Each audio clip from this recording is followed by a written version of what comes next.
नमस्कार मित्रों, कथा निधि चैनल पर आज हम एक लघु कथा सुनेंगे। लिखा है रीना मेनारिया ने और शीर्षक है गुलाब जामुन। तो आइए सुनते हैं कहानी। 70 वर्षीय बुजुर्ग केशव जी ने पत्नी रमा से पूछा, सुनो, आज क्या खाया तुमने शाम के खाने में? रमा जी ने खींच कर बोला, ये कैसा सवाल है, वही खाया जो रोज खा रहे। फिर भी बताओ तो। अरे साग रोटी। साग किस चीज का बनाया था? कौन सी सब्जी थी? काचरी की।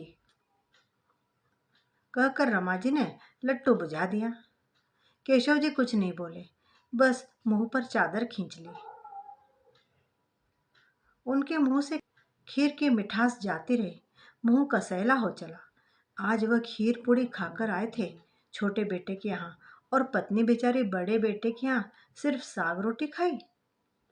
मीठा खाने का बड़ा शौक रहा था उसे शुरू से। जब भी वे शहर जाते, गुलाब जामुन या जलेबी जरूर मंगवाती। ब्याह शादी के खाने में जाती तो मिठाई पहले उठाती। साग रोटी भले ही मिले न मिले, मिठाई से पेट भर लेती थी। कभी नहीं सोचा था उन्होंने कि ऐसे दिन भी आएंगे कि पेट की औलाद माँ बेटे को इस कदर बांट देंगी। साथ खाना तो दूर, कौन क्या खा रहा है यह भी एक दूसरे को पूछना पड़ेगा। हे राम, यह कैसे दिन दिखाता है रे।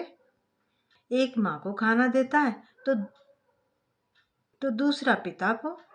कई बार तो एक खाना खाकर आता तो तब तक दूसरा बुलावे के इंतजार में बैठा ही रहता। जिंदगी भी बड़ी अजीब है।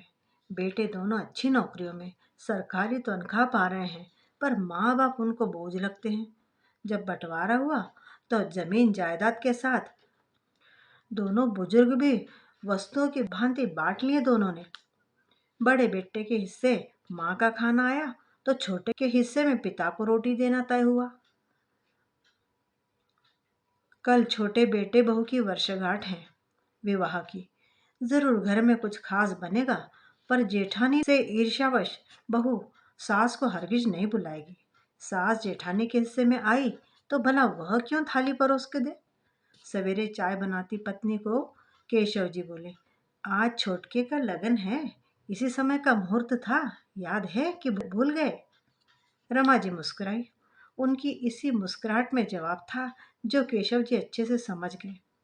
उन्होंने बात आगे नहीं की, बस चाय की प्याली उठा ली। बहुओं की ओर से चाय कभी मिलती तो कभी नहीं भी मिलती। कम पड़ जाती तो पानी भी डाल दिया जाता।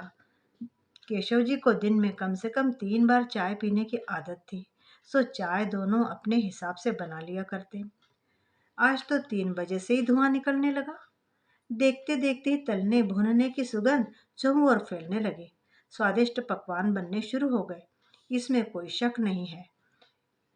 शाम ढलने लगी, दिया बत्ती का समय हो चला, पर बड़की बहू ने अभी तक घर में लाइटें तक नहीं जलाई।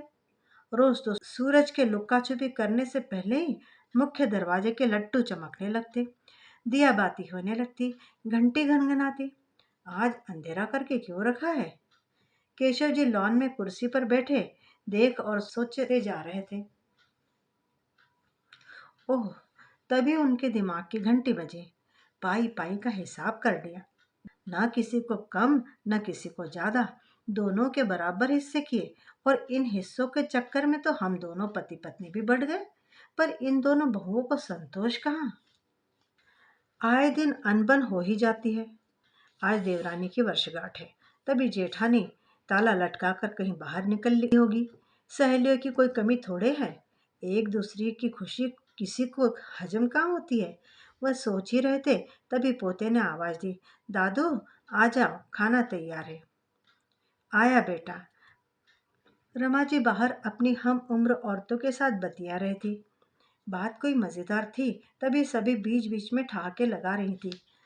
वे कुर्सी से उठे और चल दिए खाना खाने, अनमने मन से और नम आंखों से। भीतर बरामदे में जाकर डाइनिंग टेबल की एक कुर्सी खींचकर और बैठ गए बच्चों के पास। कुछ ही देर में सजी धजी थाली बहू रख गई पास में। थाली में गुलाब जामुन देखकर केशव जी दो गुलाब जामुन चुराने की युक्ति सोचने लगे। वो जानते थे मांगने पर बहू साफ मना कर देगी। एक बार पहले कर चुकी है वो ऐसा ओछापन। है ही भूखे घर की। पीहर में इतना कुछ देखा होता तो ऐसी हरकत थोड़े करती। खैर, जो भी हो, कुछ भी करके उन्हें दो गुलाब जामुन तो पार करने ही है। खाना खाते खाते उन्होंने दो गुलाब जामुन सबकी नजरें बचाकर अपने कुर्ते की जेब में लुढ़का लिए। खाना खाकर बाहर आ गए। देखा, अब बड़ी बहू के दिया बाती हो रही है। लाइटें जल चुकी हैं। कमरे में आकर देखा तो रमा जी खाने के इंतजार में उबासियां ले रही हैं। पति को देखते ही बोली, आज आपने क्या खाया? यह सवाल अक्सर केशव जी पूछा करते थे। उन्होंने आज पहली बार सवाल किया। केशव जी कुछ नहीं बोले। जेब से दोनों गुलाब जामुन एक प्याली में रखे और रमा जी को पकड़ाते हुए बोला, ये खाया है। रमा जी की बाँछें खिल गईं। वह खुश होती हुई मुंह में गुलाब जामुन रखने ही वाली थी कि बाहर से आवाज आती सुनाई दी, अरे, हो ही नहीं सकता। मैंने गुलाब जामुन सबके लिए गिन कर रखे थे। बाकी सब घर में बना, पर गुलाब जामुन बाहर से मंगवाए थे, सो सबके लिए गिन के रखे थे। पापा जी दो खाए होंगे या चार, समझ लो। वैसे तो उनको मीठा बिल्कुल पसंद नहीं, फिर भी हम मान लेते। तो भी दो गुलाब जामुन कम कैसे? गुड्डू, तू एक काम कर, ये सीसीटीवी के फुटेज निकाल दो। चेक कर ले। चेक कर ले। सुनकर रमा जी के मुंह में जाता हुआ गुलाब जामुन हाथ से छूटकर फिर प्लेट में आ गिरा। बाहर फुटेज देखा जा रहा था तो भीतर एक दूसरे के आंसू छिपाए जा रहे थे।